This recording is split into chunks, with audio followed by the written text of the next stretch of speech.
Good day and welcome to tonight's edition of Sunday Politics, a political program for the benefit of you, the Nigerian citizen. A program for Nigerians to have their say on all political matters. My name is Suleiman.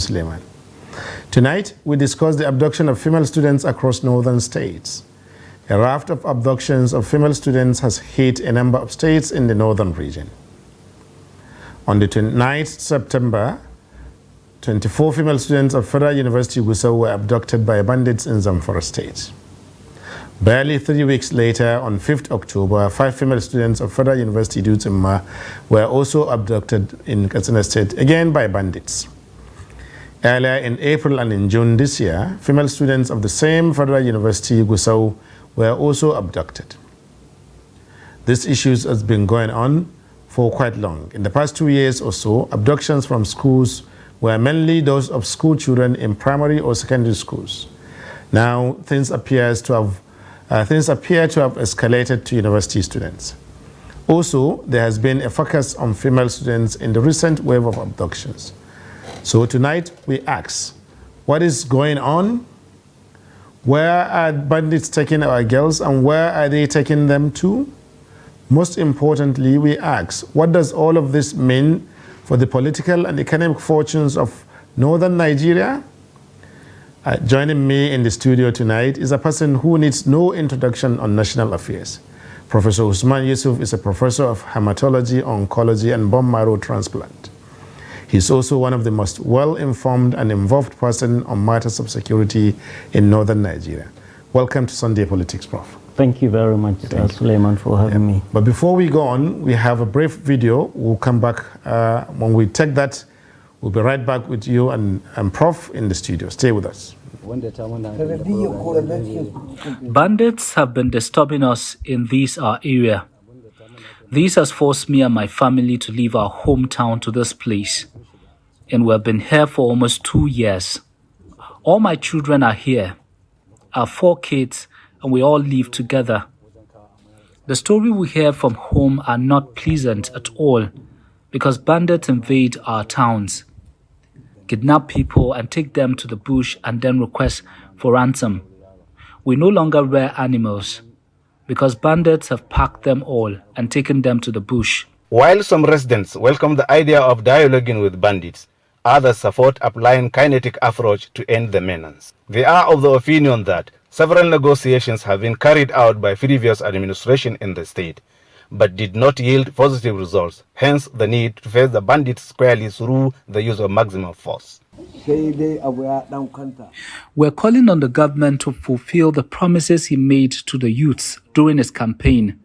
He said he was going to help people and fight against poverty, and up till now, we haven't seen anything. Today we are refugees. Government has set aside money to fight banditry, and it doesn't seem to be working. They should use this money and help us refugees. It is lack of employment that is making youth engage in these illegal activities. We are calling on the government to come to our aid, create job opportunities, and also give us capital to start businesses, so we will not beg. If negotiating with the bandits will bring peace, then so be it. Activities of bandits became so pronounced in Zamfara state in the recent times, with a series of abduction and attacks on many communities in the rural areas across the states. Hundreds of innocent citizens have deserted their respective towns and villages for fear of attack by the bandits. The residents expect a genuine collaboration between the two governments to restore peace in the state, to enable them go about their daily activities without apprehension. As for me, negotiating with bandits is not the right thing to do. They have done it not once, not twice, and still yet nothing to show for it. Even after the negotiation, they killed my in-laws. So for me, negotiating is not necessary. I'm calling on the government to fight these bandits. You will be in your house and bandits will come and kill you. May God continue to help our governor. Reports have it that the rift between the two governments is affecting only the masses that are being attacked and displaced by the dreaded bandits almost on daily. Welcome back. That was a short video there which gives background to the issues of banditry in the northern region. But Prof, some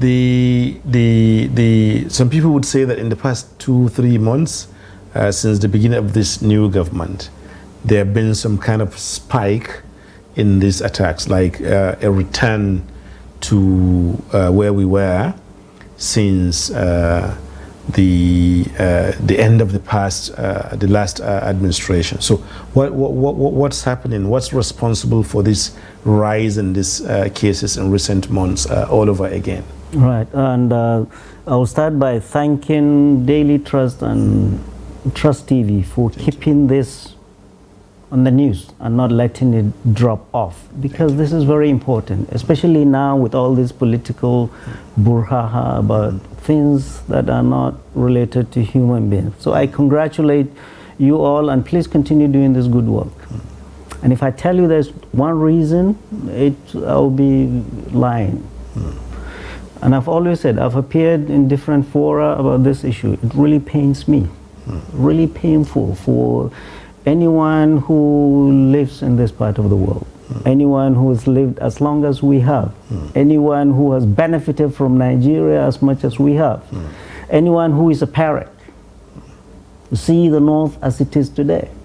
Our children, female children, been taken into the forest by people who have lived together with for generations. Here we are today, that governments cannot protect our children. The primary responsibility of government is to protect its people and its welfare. And I've been screaming this at the top of my voice for the past how many years, throughout the period of President Muhammadu Buhari. Previously, and I recently heard the governor of Katsina saying to security agents that 22 local governments out of 34, that is over 60%, of the local governments in Katsina are in danger, are under siege by these bandits. So it's an exponential increase. And when a new government comes, they want to do it all over again. There are no two governors in northern Nigeria that are talking together to address our issues. Be it security, be it economy, be it education, be it illiteracy, be it drugs. Everybody is doing his own. There are no two emirs or clerics working together to address these issues. So if we do not work together, banditry, I've said again and again, was a social problem that was allowed to degenerate into this criminality you see. You allow things to go this way, this is the mess you see. There is a role for the military, but there's not going to be a military solution. I've said it again and again, and we must. We must all work together. Are we not entering a whole new territory together? Because we're talking about females here. Oh, yeah. You know, for bandits to go into hostels, pick up not just anybody, not random victims, but particularly female students, and take them to practically nowhere. Yeah, that is what does that represent? That is what makes it, you know, a measure of insecurity. That is what makes it in the states of northern Nigeria. That is what makes it all the more painful. If a parent cannot protect his family, his children, especially his daughters and his female members of his household, that father always feels he's not a father. You send your children to school to learn, to be protected by government like we were. Our parents felt safe to send us to boarding schools because government would protect them, because society was safe then. Now, those that can afford to send their children to school, they cannot be protected, especially female students. You are sending female students, and this is the first time, this is the second. This is the second federal university. Yes. The university in Gusau is a federal university. Yes. The university in Dusama is a federal university. Yes. The university in Gusau, the Daily Trust reporter was there, it's not fenced. There are no student hostels. Students get their hostels from the community, just the same as this Dusama. So it is a responsibility of the federal government to protect our children. You build ramshackle universities that you cannot protect our children. You cannot send security agents to protect our children. You're a reporter that went to Gusau, went to the female hostel, the hostel. Students were saying there are about 100 of them in the hostels. There's not a single civil defense or police, only 2 local. In a school that has had 2 previous. 3 were abducted previously, and then 5, and then this.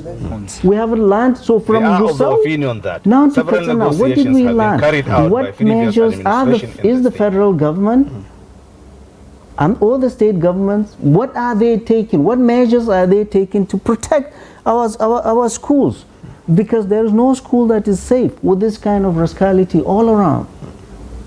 It is painful. Where is the government? Where is the security agencies? Where are the authorities of the school to protect our children? The answers. The last time we had this mass abduction was the Birning Auri abduction in last year, or July last year. We'd had a law of about 2 years. Then all of a sudden we have this Zamfara abduction, the first in the Federal University, and then there was a copycat one in Lafia Polytechnic, Nasarawa Polytechnic, where they took a female student, another one in Katsina now. So we have not, what did the federal government, what did the security agencies, what did the state government do after Zamfara? So is it going to happen and again and again and again? It's so depressing sometimes I want to walk away. Thank you. But we will come back to what governments and state governments and even society do or don't do. But maybe let's try to understand the issue a bit more. You notice that this escalation is happening at a time when there is a rumored, in quote, or rumor making the rounds that the federal government itself is engaging with trying to engage in some kinds of discussions, some kinds of direct engagement, with the bandits. So if that is the case, because this is the allegation made by the governor of Zamfara state incidents only a few weeks ago, and this abduction happened exactly around the same time, probably only a few days apart. So what does that say about this process? Does it suggest that the whole thing is being beclouded by politics, or that there are too many interested parties, or what's actually going on? Right. I appeared in one of your sister programs, Daily Politics, the other time, and I said the Zamfara abduction, the Federal University Gusau abduction, was related to one of the bandits that felt left out of the discussion or the negotiations whoever was having, many of them disjointed. That was the result. So we don't know what happened here. Is it a copycat? Who did this? But we have an idea of who did the one in Gusau was because he wasn't consulted. Who did the one in Katsina? Who did the one in the whole idea is whatever you do, this is a minefield, a fraud with a lot of dangers. You have to be able to understand, you have to be able to consult widely, you have to be able to be very inclusive in whatever you do. If that's the route you choose, let everybody go there. And the moment you start bringing money, you lose. You lose. We've had people going and dishing out money to these guys, you lose. The moment you start giving money, then you have a problem. Because now all this, we Fulanis, there's this thing we call Pulako, a code of conduct. The generation, the younger ones, do not respect that. Places we went into the forest with Sheikh Gumi in 8 states, in the middle of the night, the outlaws, the elders will tell Malam, Kasayala, the bottom is they've lost control of their youth. Interesting. And this is exactly where we are. It requires stepping back, getting everybody that needs to get involved, and addressing the issue. Why are we where we are? We've tried the military for 8-9 years. the kinetic. And I ask myself, people say, let's go and fight them, let's go and fight them. You think the military doesn't want to fight them? If we could, why haven't we? Some people would say that the kinetic has not been tried enough, in the sense that you've only had selective aerial bombardments. You know, there's not really been boots on the ground, enough boots on the ground. How do you see that? Because the locations of these bandits are known. They're not, the locations are not unknown. Absolutely. Even the identities of many of these bandits, or their leaders at least, are equally known. You know, some of them use technologies like mobile phones. You know, some even probably do transactions in banks. So there is a lot of connections between the state and these bandits and their locations. So all of which can help a truly or a genuine kinetic effort on the part of the security agencies. So some people are saying maybe there's not really been enough kinetic approach on these matters. Right. So we say whatever force couldn't do, more force can do it. That is it. And what you said is perfectly true. All these bandits, they do not stray far from their areas of operation. Their parents, their grandparents, their uncles, their wives, their whatever, they are around there. And they're always there. They don't go anywhere. They go and do whatever the nonsense, they come back there. So their location, they are not dropping from the sky. Number one. Number two, you mentioned about not having enough boots on the ground. Absolutely. Nobody contests that. Not even the military, not even the government. We do not have enough boots on the ground. That is what we should have done. And even the previous NSA would scream it each time he comes out. For the last 8 years, we don't have enough boots on the ground. And I say, why haven't you gotten enough boots on the ground? Before the Civil War, Nigerian army had only less than 20,000. After the Civil War, 30 months, we have over 250. Why have you not Necessity is the mother of invention. Absolutely. If you need to recruit more, it's cheaper to do that than to buy Tucano. If you employ, if you recruit kids from Faskari or Basari, and unleash them into the forest, all this nonsense, at least secure our population. What we ask of the military, the two main things we ask of the military, number one, to protect our population at risk, and number two, to engage these bandits. They cannot do it honestly because we don't have enough boots on the ground. How are they going to do it? Just throwing bombs here and there and going away will not do that.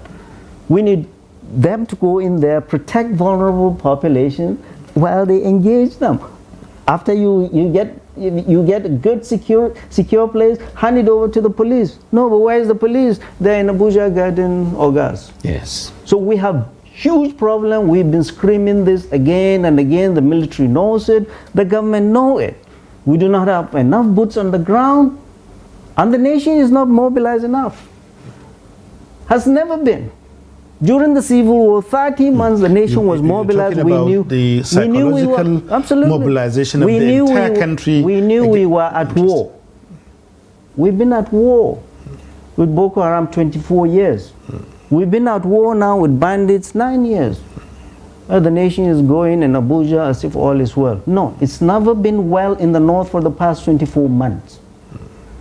Governor comes to Abuja, gets his FAC allocation. Over 80% of that goes into security. The rest, people are poor. And you expect peace? The nation is not mobilized enough. Not enough money or funding is put into not necessarily the military. The non-kinetic part. What is the non-kinetic part? Taking care of drivers of insecurity. What are the drivers of insecurity? Out of school children, poverty, drugs, illiteracy. You have this. No military in this world can bomb poverty. Absolutely. Or hunger, or illiteracy, or grievances.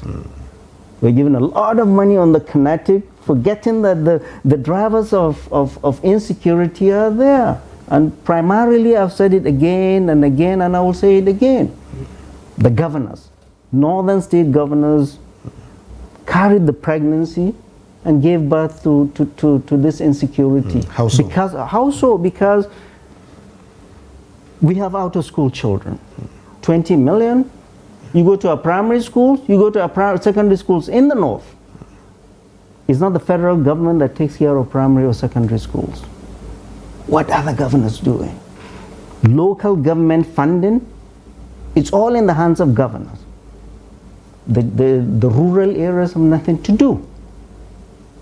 Hospitals are in a mess. And no two governors are working together on this. And they are not activating their local security architecture. What's their local security architecture? The local emirs, the local traditional rulers, the local elders, the local... Now everybody is running to the center. So they bear a huge responsibility because they fuel the drivers of this insecurity from their deeds and their words. And the federal government, problems are local, solutions must be found locally. Big plans from Abuja have never worked in the last 9 years and will never work. And this is exactly what's happening with these negotiations. They're coming from Abuja without consulting with local people and the governor. How can it ever work? We have a responsibility, all of us, from the governor, from traditional rulers, from the ROs, from the clerics, from us that come and speak, from you do your part. Thank you. Some people will, maybe just before we continue, viewers, thank you for staying with us. This is Sunday Politics on Trust TV, a political program designed primarily for you so that you can have your say. Shortly from now, we'll be bringing out phone lines so that you can use that to reach us and have your say, make a contribution or ask a question. Before then, stay with us. So, Prof, as you said, the no two governors or two traditional rulers are working. There are several platforms of leadership in the northern states, or even in just the few states that are affected: Kaduna, Katsina, Niger, Kebbi, Zamfara, and Sokoto, and so on. You have governors platforms, the Northern Governors Forum. You have the Forum of Speakers of House of Assemblies. You have representatives of all of the states in the National Assembly here, either at the House of Reps, but also in the Senate as well. And then you have traditional rulers from the states as well. All of these are various platforms for leadership, various avenues for exerting pressure, or at least bringing an issue to the front, to the forefront of national issues, so that whoever is the president, regardless of where they may come from in the country, whoever is Minister of Defense, or regardless of where they come from, if these platforms that we identify are engaged in bringing these issues to the forefront, then the security agencies, the president, whoever they are, will also be compelled to take notice and do something about this. So why have we not seen some of this things happening? You never hear a unified voice. Never. The governors meet together and drink tea and disappear. The members of the House of Representatives, what do? They are the ones, representatives of the people. They are the ones supposed to be voicing the concerns of the people. And are the members of House of Assembly talking with their governors, or talking to Northern Elders governors, or are they involving the traditional rulers, or are the clerics? Everybody is doing his own. Everybody is doing his own. This is not the North I grew up in, you grew up in. The North all of these groups used to come together. Absolutely. Everybody now is a goalkeeper. Everybody is on his own. And let me tell you, President Bola Ahmed Tinubu agreed he doesn't know about our insecurity in the north. That is why he handed over literally major security appointments to northerners. The NSA, the two ministers of defense. Yes, but also the chief of defense staff. The CDS, the chief of defense staff, from Kaduna, where is a volatile area. our hope. And President Buhari did the same thing. During his first term, he gave all security appointments to the Northeast. We started seeing some, after 3 months, everybody went to sleep. The second term, he gave literally everything to the Northwest. Everybody is doing his own thing. And now we are seeing infighting between the Minister of Defense and the Governor of the state, or the Minister of Information is saying. So the people in the Southwest and people Thank you, Prof. in the South. We have a caller on the line. Yeah. Yes, please, welcome to Sunday Politics. Tell us your name and then where you're calling from and why you're calling. Go ahead, yes.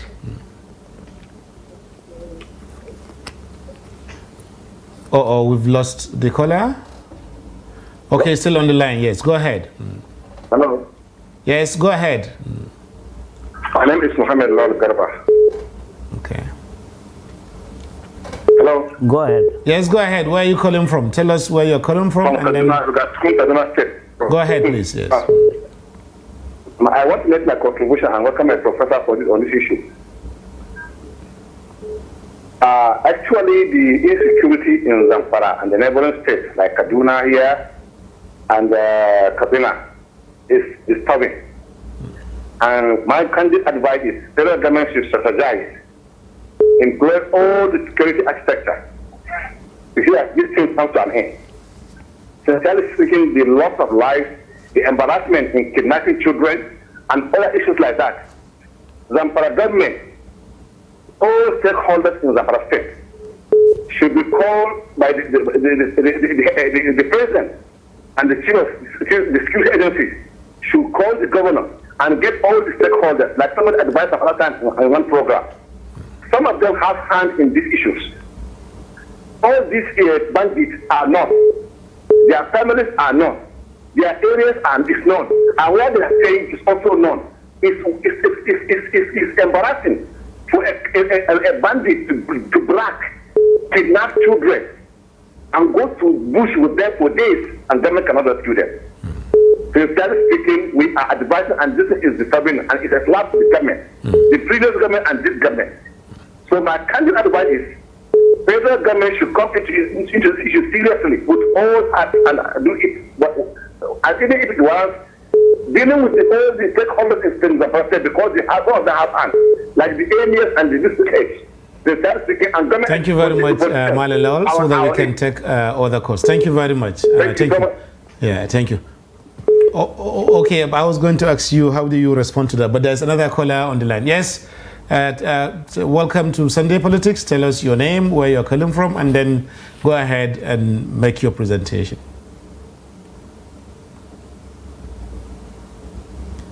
Are you still there?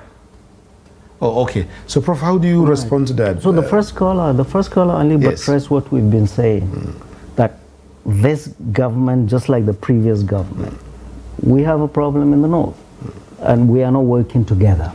The government needs to sit down and re-strategize and see how to go forward. And broaden President Muhammadu Buhari, we criticize him because he limited his circle of consultation only to military. This government needs to learn over the last 8 years, the mistakes over the last 8 years. The president needs to broaden his areas of consultations to people that are not necessarily military, major stakeholders in the areas. And he should not be shy about declaring state of emergency in any state. In any state. And I said it, if I was President Muhammadu Buhari, I would have declared state of emergency in Zamfara. So how do you think that a state of emergency can solve a problem such as this? Good, and I said it. I went to school in Zamfara. Yes. Zamfara is near and dear to me. The Zamfara of today is not the Zamfara of our time. Zamfara is the nidus of banditry.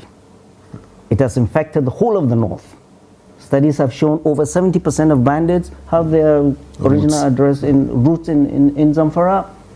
In Zamfara. Now you have them in Bauchi, in Taraba, so almost in the northeast, not just the northwest, but in the north central state, but even into the northeast. Good. The bandits here are moving to the northeast, to Bauchi and Taraba, while The Boko Haram are moving this way.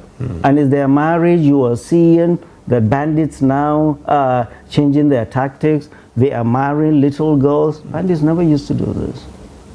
And we've warned about this over and over again. The unholy alliance between these two terrorist groups. You wonder sometimes who's in charge? What are they doing? So if you had a state of emergency in, say, Zamfara state. Absolutely. Zamfara, we know it is the bad politics in Zamfara that started this. It is the bad politics in Zamfara that's aggravating this. Now we are seeing this little fight between them. How can there be peace?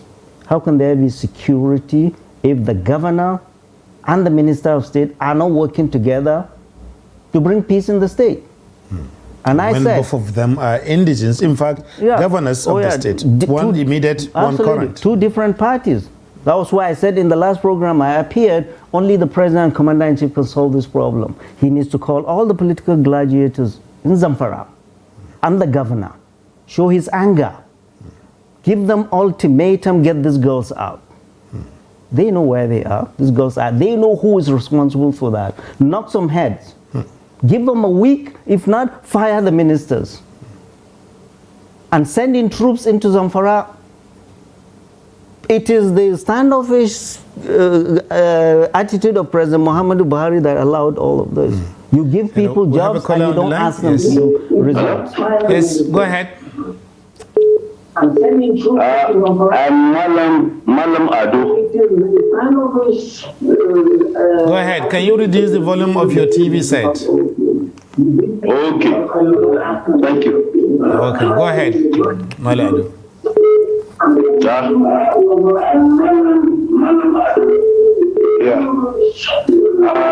I always.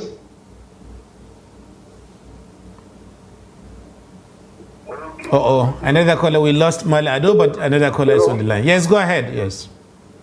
Hello? Yes, go ahead. Tell us your name, where you're calling from, and then your question or contribution. I'm calling from Gambia. Hello? Yes, we can hear you. Go ahead. Okay, I want to contribute a little on this your program. Go ahead. Your name, where you're calling from. I'm Abubakar from Gambia. Yes. I want to contribute a little. Okay. On this security matter, it is easy and it is local politics causing all these things. I'm calling from Gombe now. Yes, go ahead, Mali Abubakar from Gombe. Go ahead. On this, about this thing, it's a local program. You come back to local government. All this will be solved easily. Interesting. So, Mali Abubakar, he's saying that it's the collapse of the local government that has led to all of these problems. You know, how is that? Because some people are saying that even a state governor, because is somehow Armstrong, you know, is not in a very good position to do much on a situation like this, because it requires deploying resources that are federal resources. You know, the police, the military, and all of that are federal resources rather than local resources. So, I remember the former governor of Katsina State, Honorable Aminu Masari, he was saying that governors have been tend to more like, he used a term, you know, just to say that they don't have much power to deal with situations like this. So what much of a local government chairman does? Right. Yes. Right. And it's wrong for governor to say he doesn't have leverage. He does. And that was why President Muhammadu Buhari, at the latter time of his presidency, when they come to him, he will send them back. He would send them back and say, go and use your local level. A governor doesn't speak with the emir, doesn't speak with the local people, and he runs to the president. A governor runs to the president for every little thing. When the drivers of this insecurity in the state, fueled by his state. It's not the government, it's not the president that builds schools. We went to a forest. We went to a forest in Niger State. As we were going into the forest, I saw a local pharmacy. I said, let's stop. I went into the pharmacy. You could buy all of these drugs. You could buy Bosca, you could buy Tramadol, you could buy Pentax, you could buy Sudrax. This is where these drugs are also used by the same bandits. Absolutely. This is where they get them. So, you mean governors cannot work together to make sure the supply of these drugs and the availability of these drugs in their states, the chain is cut? Broken. You go to any market, any village market, you can buy whatever amount of tramadol from hawkers. So governors cannot work this way. And you leave the local governments, the villages poor. You expect for there to be peace. When bandits are paying so much for informants. People are poor, people have nothing to eat, people are out of school, people are illiterate, people are on drugs in your villages. You expect to sit down in the state capital and have peace when you have massive rural to urban migration because the governor is emasculating the local governments. So if you do not liberate the local governments, if you do not work on the drivers of insecurity in your state, if you do not work collaboratively and collectively as governors, as clerics, as leaders of the North, we'll continue to have this problem. The voice from the North should be loud and clearly to Mr. President. We are tired of this insecurity. We want this insecurity finished this year. It can be done. We are tired of banditry. We are tired of Boko Haram. We've had 24 years of Boko Haram. We've had 9 years of this. We are tired, and we can help. We can work together. The president cannot solve our problems if we cannot solve our problems. If we don't think of abducting girls from school, it's enough for us to raise our voices. We are quiet. Prof, that's another part of the problem. But just before I ask this question, thank you for staying with us. Once again, this is Sunday Politics on Trust TV, and we're discussing the abduction of female students from tertiary institutions of learning across northern states. You can reach us and have your say, or by asking a question or making a contribution on our phone lines, which is right there on your screen. This program is designed for you so that you can have your say on political matters. So while we're at it, Prof, you raised one issue last, a very important issue. Why do we have, why is there no outrage? Why does there appear to be silence? Because 24 girls, females, they obviously have parents, they have mothers, they have fathers, uncles, aunties, and what have you, and neighbors, So you expect society to be angry that this is happening. You expect people to want to show their anger, their rage, that we cannot allow this kind of things to be going on. Why is there silence? Is it because they are girls? Does it say something about how much we value females within our own society as objects of exploitation? What does this say about us as a society? No. When we were growing up, in our house, like many other households, our fathers used to protect the girls more. When we were going to school, they would give the girls more money.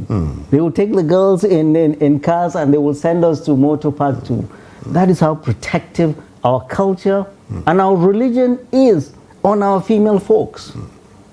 But now, the Arewa of today is silent. Because why? Oh, I have my child in America or in Dubai or in Abuja. Just a moment, Prof. We have Kabiru from Kaduna. Kabiru, go ahead and ask your question or make a contribution. Just go straight ahead.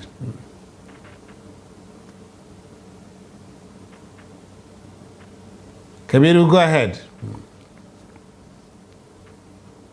Oh, we've lost him. Yes. Yeah. So the silence of the North is disturbing. It's immoral. Because I said silence in the face of evil is itself evil. Absolutely. There is nowhere in any scripture or our culture where you say you see evil and you keep quiet. And this is what the North of today has become. Quiet in the face of evil. Some people say you see that in recent years in the country, when something happens, a needless death, maybe from somewhere southern Nigeria, maybe a doctor was on a lift and the lift was bad or dysfunctional and she died. Yeah. You see outrage. One person. You see outrage the entire country. Absolutely. You see situations like that. You know. But even you see National Assembly responding to that outrage, you know, institutions of the state responding to that. But here, you see a situation where thousands of people, hundreds of people, tens of people.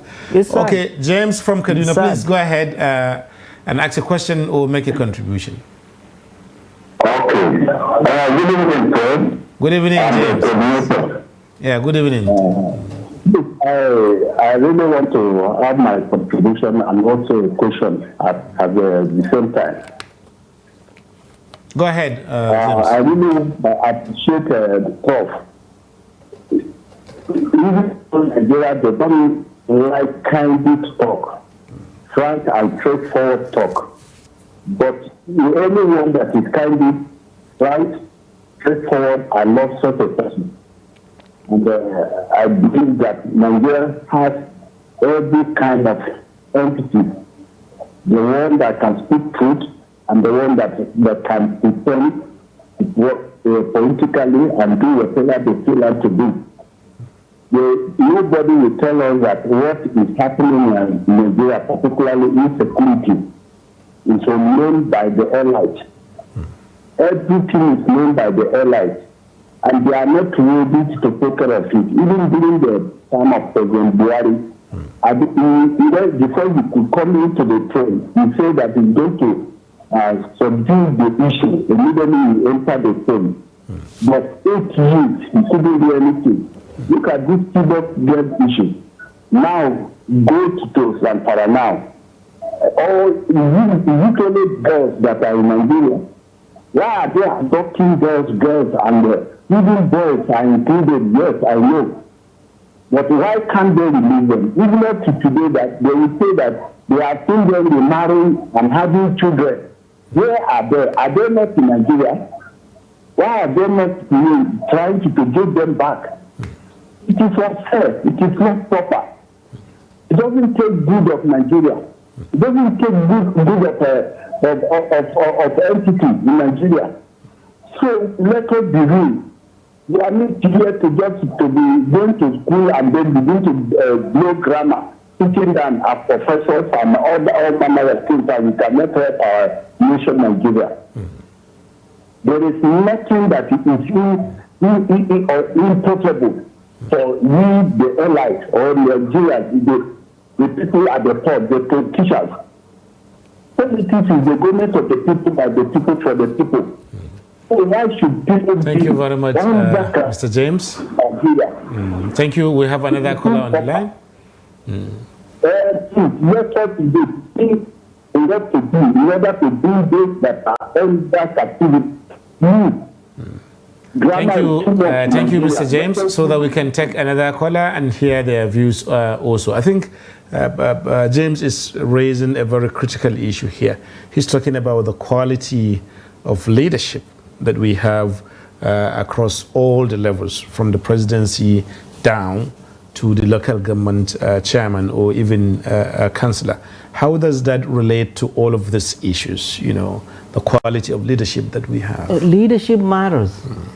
But hello, it is the people that elected these leaders that we are saying are not good.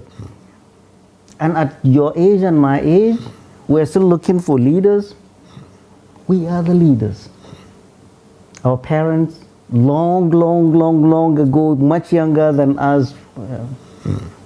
So we have to look at ourselves, our generation. It is the failure of our generation that is, what are we going to bequeath to our children and grandchildren? This, our parents brought us well. Our teachers taught us well. Our leaders at that time were very good custodians of that which they were entrusted with. That's why every day after our prayers, we raise our hands and pray for our parents, pray for our teachers, and pray for those leaders that made us today who we were because they invested in us. Our generation, the selfish generation. The same ladder that we climb to be what we are, we just kick that ladder. All the governors, all the ministers, My generation, we went to school. Our parents did not pay a penny. This country has given us a lot more than we've given back. And when we are seeing evil, we are all quiet because we have our children out. It is not our children. But guess what? How many of these ministers, how many of these big people with big black SUVs can go back home? To their villages. With those big SUVs and stay the night or two. You see the woo they're going. You can have all the billions you want. If your country, if your people are not safe, your children, yourself, your grandchildren are not safe. Absolutely. We're all going to go and leave this country to our children and grandchildren. This country. Each time I go to Katsina, I come back like I want to cry. Thank you. Probably we have just a few more minutes to wrap up the show. But one of the questions that has been going on in my mind is we now have the second APC president, President Bola Ahmed Tinubu, after President Muhammad Buhari. Yes, who's calling? Okay, Mr. Bayru, go ahead from Kaduna, yes. Yes, okay. Hello, Prof. Hello. My name is Musa Zubairu calling from Kaduna. Hi. I'm really appreciative of what Professor Usman Yusuf is saying. Our major problem, I think Professor has said it and he has nailed the point very well. He has made it very well and everybody must listen, especially those on the corridors of power. We have people who are not qualified and who are not concerned to be ministers in this country, to be governors in this country, and even to be president of Nigeria. So not until we understand our problem, not until we are really serious, we want to really rescue this country, I think these things are really out of hand. So I think the professor have said it very well. Let us understand the kind of leadership we have. Let us understand from where we are coming from, and then let us understand our system. Most of people have their children are hidden somewhere abroad. So there is nothing you can expect them to do. They don't know the feelings of the common man. They don't know what the common man is feeling. They don't know even how to address the problem of the common man in this country. I can tell none of these people have ever gone to the market. None of these people has ever understand what we are going through. Well, how can really abduction just become a normal thing in this country? After Zamfara, they went to Zamfara. After Zamfara, we don't know where, and we don't know who. Thank you very much, Musa Zubairu from Kaduna. He's making a statement, basically saying that it's because our leaders are not qualified. I don't understand what exactly he means by that, but what could he mean? In what kind of qualification is he talking about that leaders should have and they don't have, that then cause these kinds of issues that we're having to deal with? Right. For me, honestly, the biggest qualification is not paper qualification, but it's truly been, leadership is not easy. In all our scriptures, you don't buy leadership. Anybody you see going to buy leadership, don't give it to him, because the burden of leadership is enormous. But here our leaders run to go buy rig elections, and some leaders, our president, I must say it, forged his papers to be the president of the Federal Republic of Nigeria. This is no secret. I would say that's yet to be determined by court, but go ahead. It's not. NBC will not come after Daily Trust, because this is very clear in the public domain that our president, I mean, this is what really should, I do not see the outrage too. In a country of 200 million people, a president is coming to present a forged certificate to the INEC in contravention to the Constitution. Our Constitution, Section 137, 1G says a person will not be eligible to be elected to President of the Federal Republic of Nigeria if he presents forged certificate to INEC. That's all. Since the issue is still in court, it's not in court. Is it not prejudicial to say it's forged? It's not in court. That's for the cost of time. It's out in public, and the facts are there. This has done a lot of damage nationally and internationally. We have a few more seconds anyway. Nationally and internationally, not only to President Bola Ahmed Tinubu, but to the Federal Republic of Nigeria. 18 nurses in America, Nigerian nurses, are now investigated because of forged certificate, and doctors in the UK too. They now look at Nigerians as forgers. So, if this is proven, Prof, I had to cut you. now if this is proven, this is very serious. This is very serious. This is not beyond Atiku or. This is about Nigeria and the violation of the Constitution of the Federal Republic of Nigeria. And if it is found to be true, I urge Mr. President Bola Ahmed Tinubu to take the path of honor and resign. Failing that, the House of Representatives will start impeachment proceedings on him on Monday.